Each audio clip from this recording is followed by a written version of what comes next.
तो बच्चों, हमने पिछली क्लास तक पढ़ लिया था कि यूनिट के बारे में, ठीक है, कि यूनिट जो होता है उसमें जो कोई भी क्वांटिटी होता है तो उसको जब हम लिखते हैं तो उसमें न्यूमेरिकल वैल्यू होता है और उसका किस टर्म में उसको आपने मेजर किया है वो आप लिखते हैं उसके साथ में, ठीक है।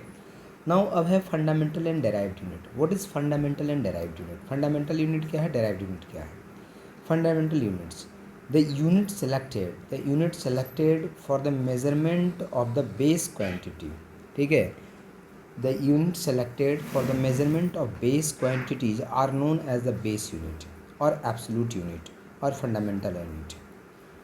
The unit selected for the measurement of a base quantity, base quantity क्या है कि हमारे पास बेटा कुछ ऐसी क्वांटिटी हैं, हमने उसको डिवाइड कर रखा है, कुछ ऐसी क्वांटिटी हैं जिस क्वांटिटी के थ्रू सारी क्वांटिटी को आप मेजर कर सकते हैं, ठीक है, उसको हम बेस क्वांटिटी बोलते हैं। जैसे बेस क्वांटिटी क्या है हमारे पास, mass, length, time are the fundamental units in mechanics. अगर हम सिर्फ मैकेनिक्स की बात करें तो जैसे मैकेनिक्स में बहुत सारी चीज़ें आती हैं, मोमेंटम आता है, फोर्स आता है, एक्सेलरेशन आता है, वेलोसिटी आता है, लेकिन उन सभी को हम मेज़र बेटा मास, लेंथ और टाइम के टर्म में ही करेंगे बेटा। मतलब उसके लिए बेस क्या है, मास, लेंथ एंड टाइम। मतलब ये फंडामेंटल यूनिट्स है मैकेनिक्स में, ठीक है। मैकेनिक्स की अगर हम बात करें, सिर्फ मैकेनिक्स की बात करें बेटा, तो मैकेनिक्स में मास, लेंथ और टाइम, अगर ये आप क्वांटिटी आपको पता है बेटा तो आप कुछ भी फिर फाइंड कर सकते हैं। जैसे बेटा वेलोसिटी इजकल टू कितना होता है, डिस्प्लेसमेंट अपॉन टाइम। डिस्प्लेसमेंट किस में मेजर करते हैं, लेंथ में। डिस्प्लेसमेंट क्या है, लेंथ है। टाइम क्या है, टाइम आपने ले ही लिया। एक्सेलरेशन, तो acceleration is equal to velocity upon time, तो वेलोसिटी तो अभी आपने मेजर किया, velocity is equal to displacement upon time, तो acceleration is equal to change in velocity upon time. तो इसका कहने का ये मतलब है बेटा कि जितने भी फिजिकल क्वांटिटी हैं मैकेनिक्स में वो सारे आप कैलकुलेट कर सकते हैं, मेजर कर सकते, कैलकुलेट नहीं मेजर कर सकते हैं। और उसके लिए आपको तीन ही बेस की ज़रूरत पड़ेगी, बेस फिजिकल क्वांटिटी की, वो है मास, लेंथ और टाइम। इसको हम बेसिक फिजिकल बेस क्वांटिटी या फंडामेंटल यूनिट्स हम बोलते हैं बेटा, ठीक है। तो मास, लेंथ और टाइम, लेकिन किस में, हम अभी मैकेनिक्स की सिर्फ बात कर रहे हैं बेटा। डेराइव्ड यूनिट क्या होता है फिर, तो ये तो फंडामेंटल हो गया। फंडामेंटल का मतलब है बेटा इसको कहीं से डेराइव नहीं किया जा सकता। मास को कहीं से डेराइव कर सकते हो, तो मास से फंडामेंटल क्या होगा, कुछ नहीं। लेंथ से आगे एरिया है बेटा, तो एरिया अगर लेंथ पता है तो एरिया आप निकाल सकते हो, वॉल्यूम निकाल सकते हो। लेकिन लेंथ से नीचे क्या होगा बेटा, लेंथ से नीचे कुछ नहीं हो सकता। लेंथ से फंडामेंटल क्या हो सकता है, कुछ नहीं, ठीक है। तो फंडामेंटल वो होता है जो बेसिक है एकदम से, उससे नीचे कुछ नहीं हो सकता। डेराइव्ड है बेटा जो फंडामेंटल से डेराइव किया जा सकता है। These units of all those quantities which can be obtained. Derived की बात कर रहा हूँ मैं किसकी बात कर रहा हूँ, डेराइव्ड की। The unit of all those quantities which can be obtained from the fundamental units are called derived units, as for example area, velocity etcetera. Force equal to क्या होता है बेटा, मास इंटू एक्सेलरेशन होता है। तो मास तो fundamental हो गया, इंटू एक्सेलरेशन फंडामेंटल नहीं है बेटा, तो एक्सेलरेशन को हम क्या लिख सकते हैं, change in velocity upon time. Change in velocity को हम क्या लिख सकते हैं, डिस्प्लेसमेंट अपॉन टाइम। तो डिस्प्लेसमेंट अपॉन टाइम का होल स्क्वायर हो गया, तो ये अब फंडामेंटल के टर्म में आ गया बेटा। ऊपर भी लेंथ, नीचे टाइम, ये सब फंडामेंटल के टर्म में आ गया।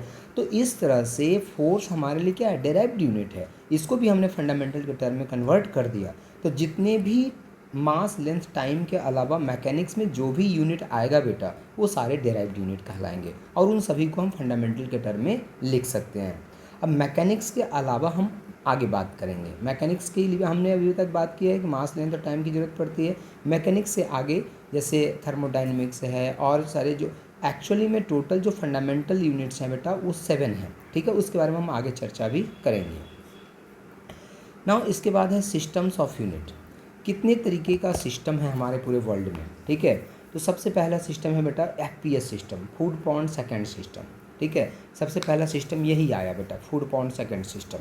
फूड पाउंड एफपीएस सिस्टम क्या होता है, इसमें बेटा food as a unit of length, इस यूनिट में, इस सिस्टम में लेंथ को फुट में मेजर किया जाता है, ठीक है। लेंथ को फुट में मेजर किया जाता है और pound as a unit of mass को बेटा पाउंड में मेजर किया जाता है, and second as the unit of time, और टाइम को सेकेंड में। तो FPS सिस्टम एक ऐसा सिस्टम है, खास करके यूरोप में बेटा ये यूज़ होता था, ठीक है, यूरोप में बेटा ये यूज किया जाता था FPS सिस्टम। मतलब कि F जो हो गया बेटा, ठीक है, फुट, मतलब कि ये लेंथ यूनिट को मेजर किया जाता है फुट में, और मास को मेजर किया जाता था पाउंड में, और टाइम को सेकंड में। इसके बाद सिस्टम आया बेटा CGS system, centimetre, gram and second. इसमें बेटा CGS सिस्टम में लेंथ को सेंटीमीटर में, मास को ग्राम में, और टाइम को सेकेंड में मेजर किया जाता था, ठीक है। इसके बाद आया बेटा MKS सिस्टम। इसमें लेंथ को मीटर में, मास को किलोग्राम में, एंड टाइम को सेकेंड में यूज मेजर किया जाता था बेटा। एंड द लेटेस्ट सबसे लास्ट में आया बेटा SI सिस्टम, जो कि इंटरनेशनल सिस्टम ऑफ यूनिट बोला जाता है इसको। SI सिस्टम को इंटरनेशनल सिस्टम ऑफ यूनिट बोला जाता है, जो कि आज के डेट में हर एक कंट्री में इसको मान्य है बेटा, हर एक कंट्री इसको मानती है बेटा। It is introduced by the general conference of weight and measure in 1960s. This system is modified form of MKS system. In SI there are 7 fundamental units and 2 supplementary units. इसमें बेटा 7 जो define किया। अब इसमें क्या हुआ, देखो problem क्या होता था इस सिस्टम में, FPS सिस्टम, CGS सिस्टम में प्रॉब्लम क्या होता था बेटा, हर एक कंट्री में अपना अपना सिस्टम है, हर एक कंट्री ने अपना अपना सिस्टम कर रखा है, तो इससे यूनिफॉर्मिटी नहीं आ रही थी बेटा पूरे वर्ल्ड में। अब देखो ना, आज के डेट में ही बेटा आप अगर दूसरे स्टेट में, मैं कंट्री तो छोड़ दो, आप दूसरे स्टेट में जाओ तो वहाँ पे मेज़रमेंट अलग अलग तरीके से करते हैं। ज़मीन का जो लैंड का मेज़रमेंट होता है बेटा, वो आप जम्मू में किसी और फॉर्म में होता है, यूपी चलेंगे जाएंगे किसी और फॉर्म में हो जाएगा, पंजाब चले जाएंगे किसी और फॉर्म में होता है, ठीक है। जैसे यहाँ पे कनाल होता है, मरला होता है, यूपी चले जाओगे तो वहाँ पे बीघा होता है, गज होता है, ठीक है। दूसरे स्टेट में चले जाओगे तो वहाँ पे बीघा होता है, कट्ठा होता है। तो ये अलग अलग स्टेट में बेटा, बताओ एक इंडिया है, यहीं पे अलग अलग स्टेट में मेज़रमेंट अलग अलग तरीके से किया जाता है।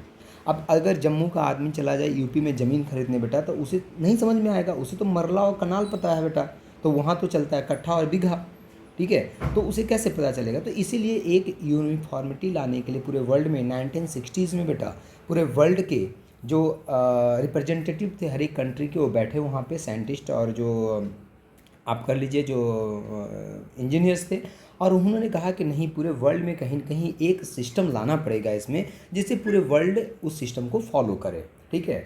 तो उसी तरह से 1960 में बैठ करके ये डिसाइड किया गया बेटा कि हम लोग इसको फॉलो करेंगे, और ये माना गया कि अभी तक हमने मैकेनिक्स की बात की थी, लेकिन पूरे हर एक फिजिकल किसी भी फिजिकल क्वांटिटी को मेजर करने के लिए 7 फंडामेंटल फिजिकल क्वांटिटी की ज़रूरत पड़ेगी, 7 यूनिट की ज़रूरत पड़ेगी रिप्रेजेंट करने के लिए। और यहाँ पे डिफाइन किया गया बेटा कि इस फंडामेंटल जो यूनिट्स हैं उसमें 7 फंडामेंटल्स होंगे, और इसी के थ्रू हम जितने भी और फिजिकल क्वांटिटी हैं सबको हम उसका रिप्रेजेंटेशन हम कर सकते हैं, उसके यूनिट को हम लिख सकते हैं। तो 7 फंडामेंटल अब क्या हो गया बेटा, मास हो गया, नेम क्या होता है, name of unit kilogram, symbol क्या होता है बेटा kg, length, name of unit metre, symbol m, time, name second s, temperature kelvin K, luminous intensity candela CD, current electric current ampere A, capital A, quantity of matter mole, ठीक है बेटा। इसके अलावा बोला गया कि 2 सप्लीमेंट्री यूनिट की और ज़रूरत पड़ रही है। One is known as a plane angle, another is known as solid angle.